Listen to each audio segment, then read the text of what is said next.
The National Broadcasting Company presents Joel McCrea in Tales of the Texas Rangers. From Hollywood, another authentic reenactment of a case transcribed from the files of the Texas Rangers. Tales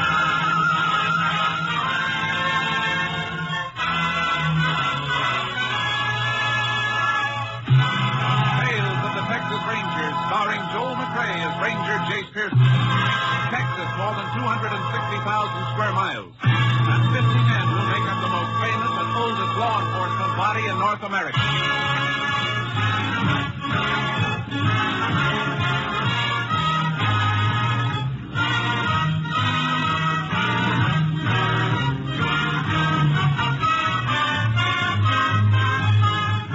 Now, from the files of the Texas Rangers, from these stories based on facts, names, dates, and places are fictitious for obvious reasons. The events themselves are a matter of record.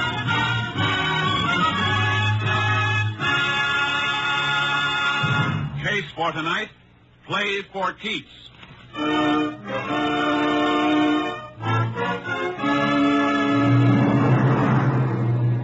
At 5 minutes past midnight on December 12th, several years ago, Sheriff Bob Smithers of Bradshaw County, Texas, staged a raid on a gambling establishment located on a country road.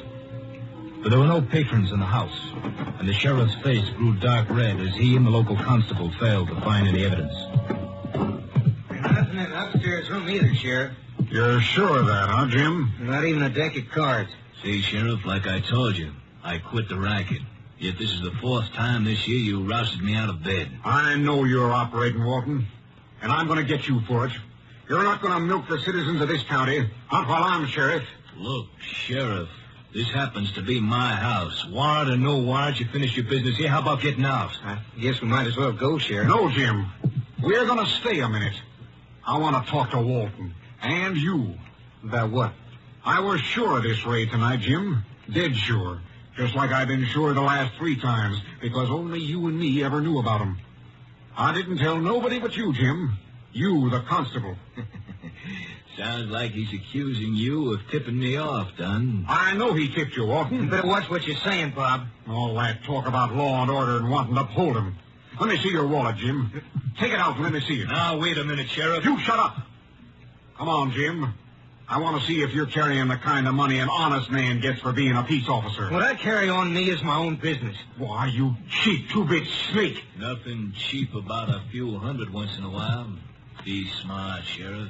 Get a few for yourself. Why don't you listen to him, Sheriff? He's talking sense. Come on, both of you. I'm taking you in. You can't make anything stick. Maybe not. But I'm going to make this county too hot for both of you. I'm going to run you out of it. Keep your hands off me, Sheriff. You're under arrest. Grab him, Walton. Just hold it, fool, while I get his hands.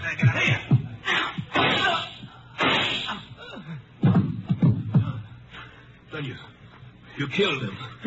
No, you killed him. You grabbed his gun and killed him. He was after you, Walton. I got a gun of my own, and I'm the constable. You set me up for a frame? Not necessarily, Walton.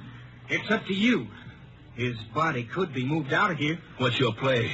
What do you want? No more chicken mash. 50% of your take. You can go right on operating. With him dead, you crazy fool? You're forgetting something, Walton. I'm top dog now. And investigating this murder will be my job until a new sheriff is appointed.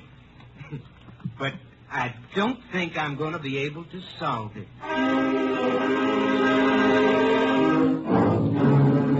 The body of Sheriff Smithers was found the next morning, dumped in a ditch by the side of an old wagon road. During the next few days, Constable Jim Dunn conducted a seemingly honest but fruitless investigation, even following the efficient peace officer's routine of making use of the state lab facilities at Austin. But citizens of Bradshaw were not satisfied, nor was the editor of the Bradshaw Times. Clippings of his editorials were on file with Captain Stinson of the Texas Rangers, and the captain sent for Ranger Jace Pearson. Want to see me, Captain? Yeah, Jace, sit down. There's no acting sheriff appointed by the court of Bradshaw County here, Jace. I think you better take over. About the killing of Sheriff Smithers? Mm-hmm. I'd like to. I knew Smithers. Say, that's right. You worked with him about 5 years ago. When he first took office. Cleaned that county up in 3 months and cleaned it good. It doesn't look like it stayed clean, Jace. Not according to this editorial clipping from the Bradshaw Times. I've read it. It's going to be a tough one, Jace. No clue to the killer, and the trail has had a couple of days to cool off. Well, then I better get going before it gets any cooler. You'll hear from me. Jace, Yeah, Captain. I just want to remind you, whoever did it doesn't hesitate to kill a man wearing a badge.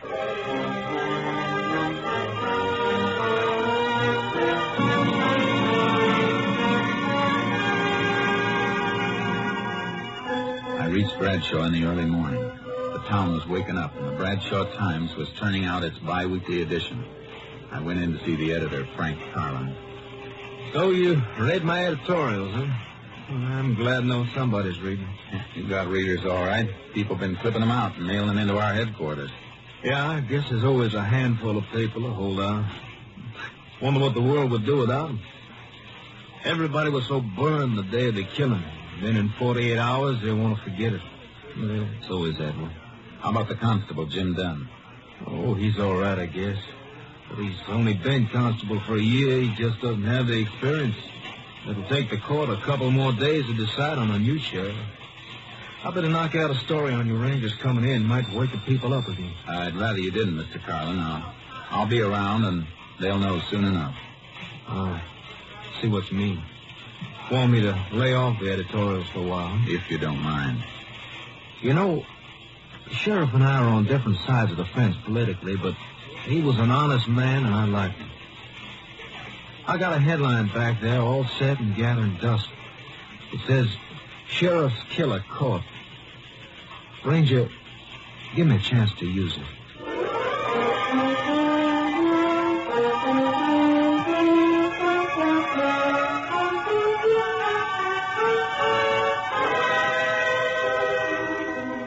I found a place to park my horse trailer and put charcoal in a pasture.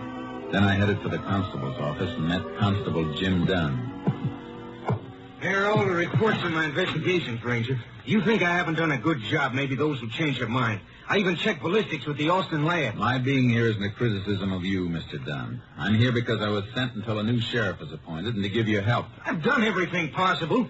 I've questioned almost 100 people. I've checked alibis on more than a dozen possible suspects. It's all there. Yeah. Everything's here. Everything except the murderer. And that's the only thing I'm interested in seeing, Mr. Dunn. A little cooperation between us might clean it up. I'm sorry I blew, Ranger. It's been getting under my skin. This murder could have been committed by anybody.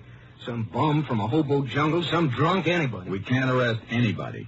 We've got to arrest somebody. Somebody definite. Now, exactly where was the body found? Old Wagon Road bypasses town about 2 miles north. Is it fit for a car? Yeah, but you got to go roundabout to get to it, almost 11 miles. You won't find nothing there, though. I'd like to take a look anyhow. Can't we cut cross-country on horses?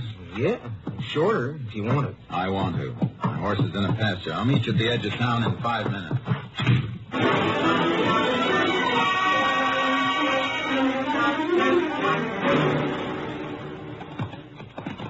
His body was found just a little further on. You can see the road now. Not much of a road left. No use for it anymore. Sheriff must have had some reason for using it if he came way out here. Hey, here we are. Ooh, charcoal. The sheriff's car was found right over here by the side of the road. Where was he? Lying right beside it. Been dead about 7-8 hours when he was found. Who found him? Cowpoke looking for some strays. It's lucky. Otherwise, the body might have been here for a few days or even weeks before somebody came across it. Yeah. You get pictures of the position of the car and the body? Of course I did. Anything else? Yeah. Any exhibits, cast of footprints, anything like that? No. When I got the call, I brought a bunch of men out with me. I was excited, and I didn't think to stop them from tramping around. You can see why you'd be upset. Well, if there was anything to find, it's a cinch it isn't here now. Or they would have wiped it out if your men hadn't. You want to go back to town? Yeah. I want to look at the car.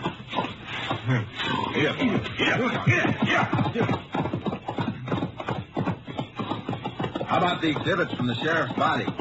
I sent the bullets in the gun in. Your lab checked it. Verified it was the sheriff's own gun. I'm talking about the clothes he was wearing. You got those, haven't you? Sure I got them. I got all the evidence there was. You should have sent it all in. I want to look at that stuff, too.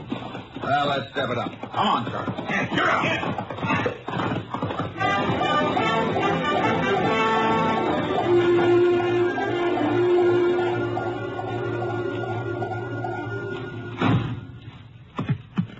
Here's everything, all tagged. Everything the sheriff was wearing when he was killed. I see.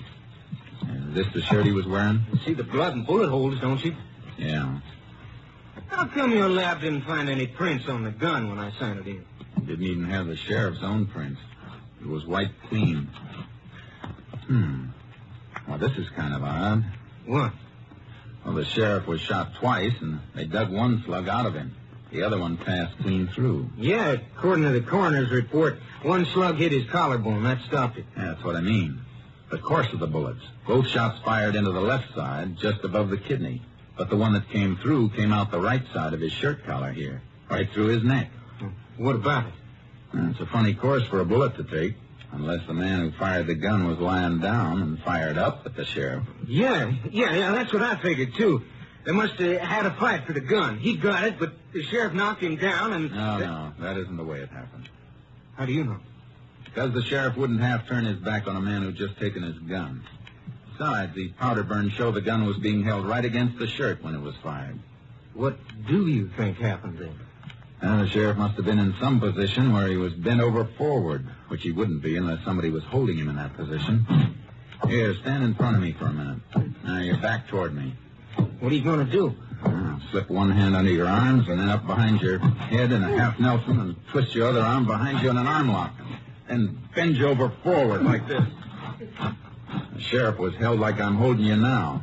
The bullets were pumped into him. See what I mean? That's just a guess. It's a guess I'm going to back up. And if the sheriff was held in a half Nelson and an arm lock, it tells us something else. That there were two men in on the murder, unless the killer had three hands and used the third one to fire the gun. That's pretty smart figuring, Ranger. Only because it's the kind of figuring I've been doing for a long time. Are these the photos that were taken at the scene? Yeah, the sheriff's body in the car. The body moved any before these were taken? Nope. Car was right there, with the sheriff flat on his face beside it. And less than 2 feet away from it. His right side toward the car. Yeah. The bullet that passed through the sheriff came out on his right side. That means it should have hit the car. But there's no mark. I don't see that. That helps us any. It helps plenty, Dunn. It tells us the sheriff wasn't killed out there. He was killed someplace else and brought out there.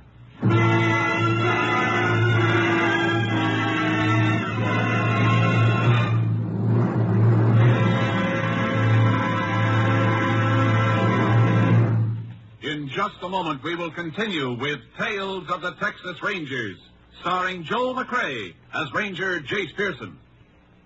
It's the Silver Jubilee on NBC. Tonight, enjoy 90 minutes of great entertainment on The Big Show featuring Jimmy Durante, Ethel Merman, Fred Allen, and your unpredictable hostess, Tallulah Bankhead. Then Theater Guild on the Air brings you Joan Fontaine and Ray Milland in the delightful comedy, The Major and the Minor. Later, enjoy the sparkling premiere performance of The Eddie Cantor Show, featuring recorded visits with such great show people as Al Jolson, Ted Lewis, Sophie Tucker, and Bill Robinson. Tonight, it's The Big Show, Theater Guild on the Air, and The Eddie Cantor Show. Hear all three on NBC. We continue now with Tales of the Texas Rangers, and tonight's case, Play for Keeps, an authentic story from the files of the Texas Rangers.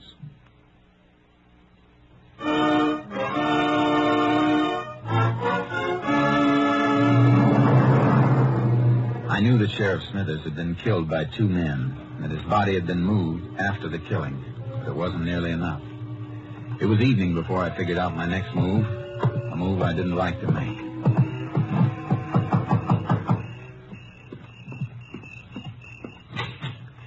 Evening, ma'am. Remember me? Why, it's Jace Pearson, isn't it? Yes, ma'am. Been a long time, Mrs. Smithers. Oh, come in, Jace. Come in. I suppose you know about Bob. Yes, ma'am. And that's why I'm down here. I came by to pay my respects. Funny thing, first time Bob brought you through that door, I never reckoned you might be back someday, looking for a man who killed him. I wish it could have been for another reason, ma'am. But Bob kept things working so well here, there seldom was any reason for a ranger to come visiting in Bradshaw County. I know how you fellas keep working along. Can I offer you a bite to eat? Please, Jace. That'd be real fine, Miss Smithers.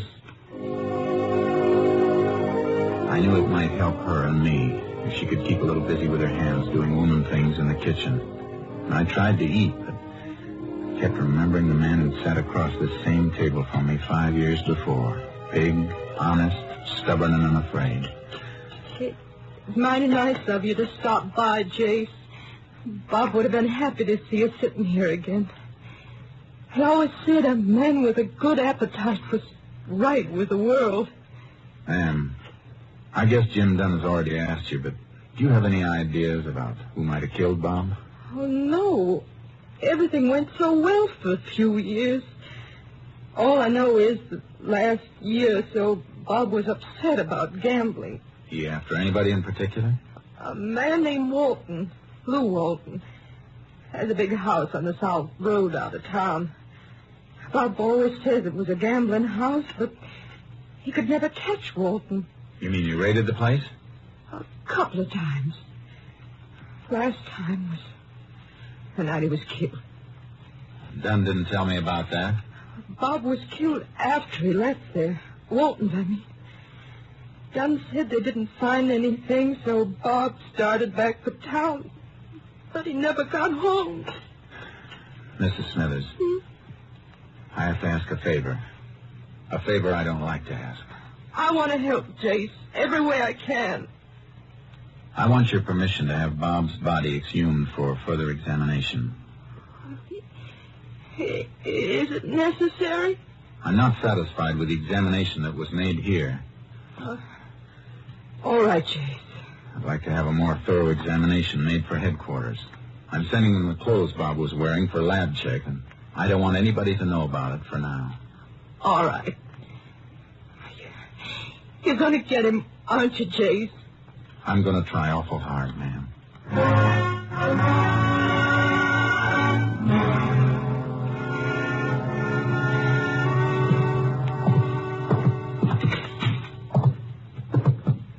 Well, howdy, Ranger. Been waiting for you. Thought maybe you might have turned in for the night. I'm going to in a few minutes. I just came back to pick up the clothing exhibits. Well, I locked them away again. I'll dig them out. I want to send them on to Camp Mabry for lab tests. Well, all right. I'll give you a receipt for them. Okay. Don, Yeah? in those reports of yours, I didn't see any mention of a man named Lou Walton. Why should there be?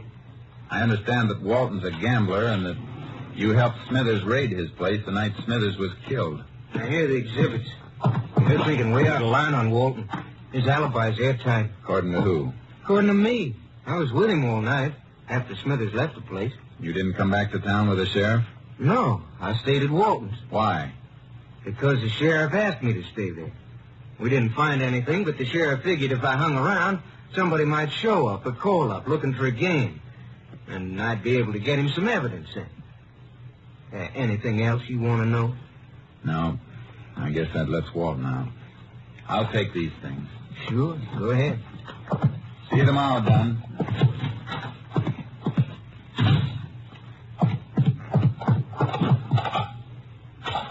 Number, please. Oak Hill, 243. Moment, please.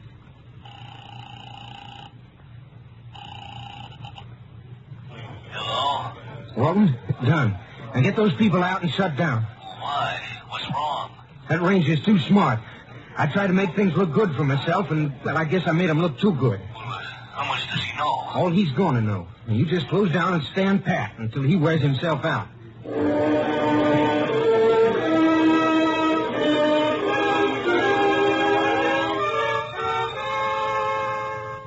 The sheriff's body was dug up and the examiner's report sent on to Austin. Headquarters also had the exhibits I'd gotten from Dunn. By late afternoon of the next day, Captain Stinson telephoned me long distance. Got a complete report from the lab, Jace. Go ahead, Captain. You were right about the position of the body when the shots were fired.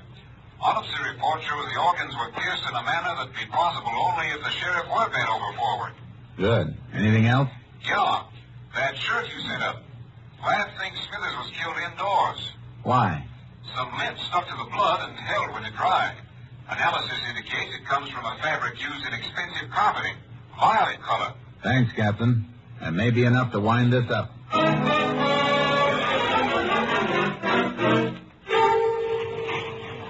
Then you're convinced that Walton was running a gambling joint, Mr. Collins. Was and is. I swear to it. But nobody's been able to prove it. You know how suckers are. They lose their shirts and keep their mouths shut. Think they're in on a smart thing, and they help the racketeers to cover up. Then Walton must have been tipped off that he was being raided. Part of the racket. They pay off and get tipped off. You ever been in Walton's house? No. You know anybody who has been there? Well, no secret the newspaper man Gamble moans good for him. My line-of-type man plays horses, I know. Pete. I'll be there in a minute. Howdy, Ranger. Howdy. Pete, you ever been in Lou Walton's place? Well, come on, I don't stall. Tell the Ranger. It's important. Well, yeah, I've been there once or twice. I only want to know one thing. You notice any carpeting in the house? Carpeting? Oh, sure. The house is like a palace. Wall-to-wall carpet all over the place. What color? Well, it's a kind of a purple, I'd say. How about saying violet? Yeah, I guess that's what it's called. You got something, Ranger? Yeah. I'm going to wake up the nearest judge and get a search warrant for Walton. You better brush the dust off that headline you told me about. I think you're going to get a chance to use it.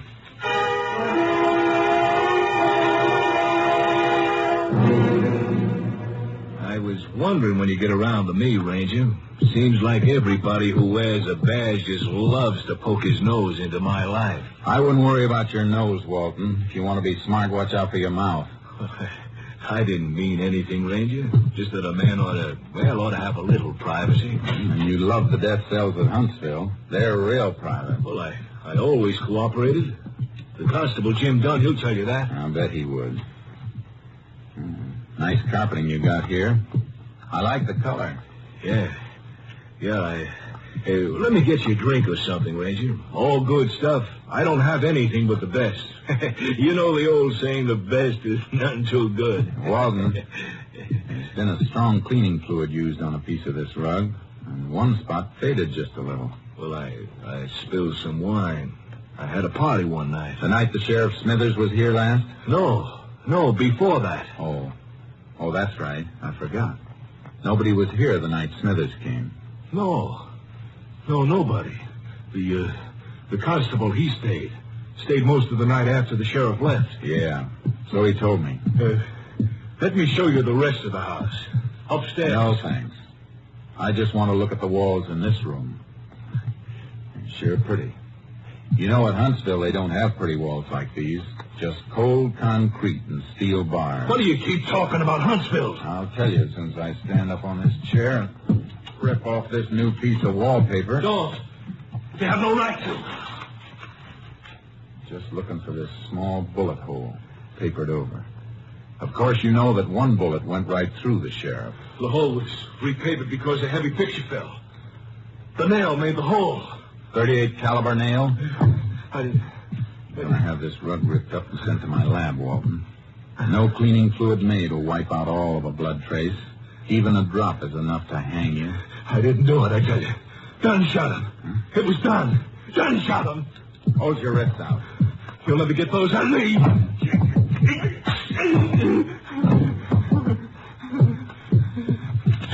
You bet wrong this time, gambler. Now get up. I'm taking you in.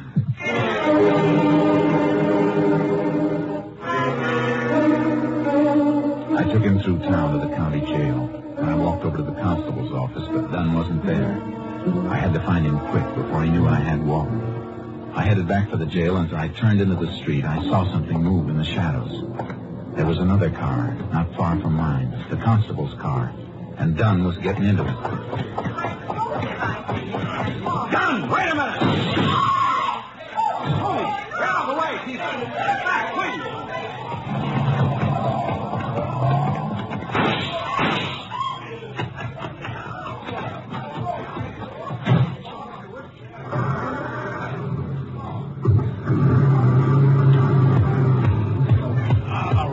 punctured my tires. Unit 10 to KTXA. Unit 10 to KTXA. KTXA to Unit 10. Go ahead, Unit 10. Unit 10 convinced Constable Jim Dunn is subject sought in killing of Sheriff Smithers, Bradshaw County. Attempting getaway headed north on State Highway 19 from Bradshaw. Alert Highway Patrol and all units for complete roadblock of area. Order no further radio communication. Subject in Constable's marked car equipped with shortwave receiver. Will do, Unit 10. Unit 10's car out of commission. Will attempt to commandeer another car for pursuit. Unit 10, 10-4. KTXA, Austin.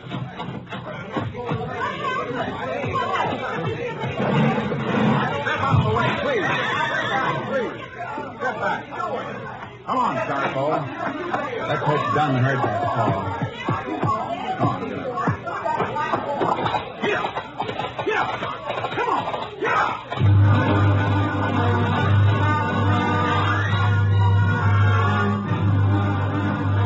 I had to gamble. The last part of my call had been a plan I wanted Dunn to hear.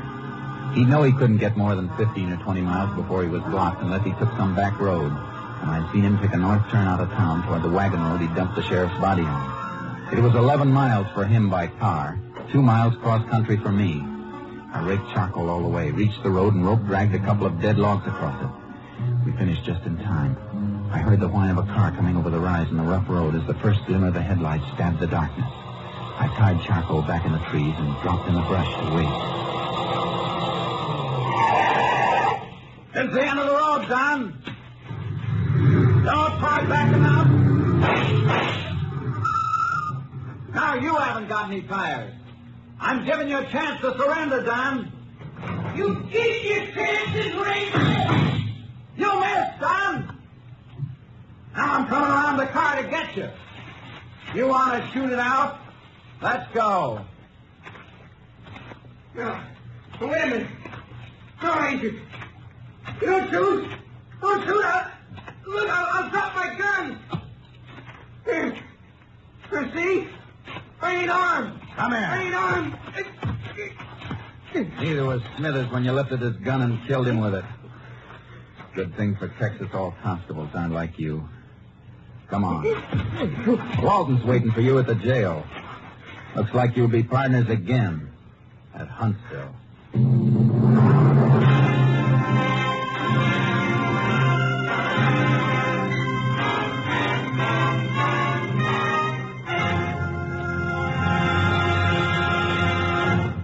The following week, the headlines of the Bradshaw Times read, Sheriff Killers Caught. Though Jim Dunn protested his innocence, Lou Walton's confession and evidence submitted by the Rangers convinced the court of Dunn's guilt. Both were sentenced to life imprisonment at Huntsville.